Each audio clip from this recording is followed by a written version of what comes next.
छत्तीसगढ़ विधानसभा का बजट सत्र 1 मार्च से 24 मार्च तक चलेगा। बजट सत्र की अधिसूचना जारी होते ही सत्र के समय को लेकर सत्ता पक्ष और विपक्ष के बीच सियासी बयानबाजी का दौर शुरू हो गया है।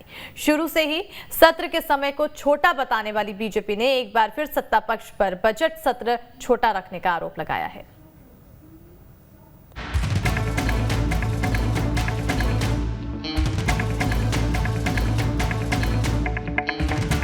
छत्तीसगढ़ विधानसभा के बजट सत्र को लेकर एक बार फिर सियासी गलियारों में हलचल मच गई है।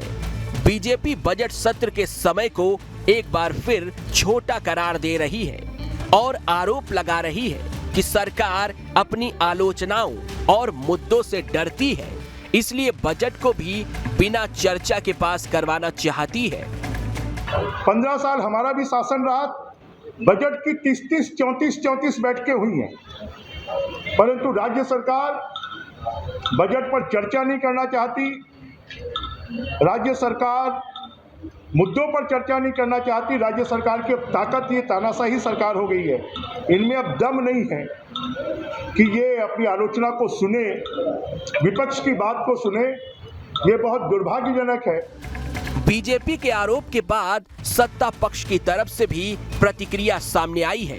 कांग्रेस ने पलटवार करते हुए आरोप लगाया है कि बीजेपी जब से विपक्ष में आई है वह सदन में चर्चा नहीं करना चाहती। ट्रैक रिकॉर्ड उठा के देखिए, हमारी सरकार बनने के बाद और जब से भारतीय जनता पार्टी विपक्ष में आई है, भारतीय जनता पार्टी सदन में चर्चा ही नहीं करना चाहती। हर सत्र की बैठक में भारतीय जनता पार्टी ने सदन को बाधित करने का काम किया, सदन की कार्रवाई में अड़ंगा डालने का काम किया, सदन में प्रश्न लगाने के बाद में अनुपस्थित रहना, बाधा पहुंचा के सदन की कार्रवाई को रोकना, है भारतीय जनता पार्टी का शगल बन गया। दरअसल छत्तीसगढ़ में भारतीय जनता पार्टी के पास में चर्चा करने के लिए कोई बिंदु नहीं है।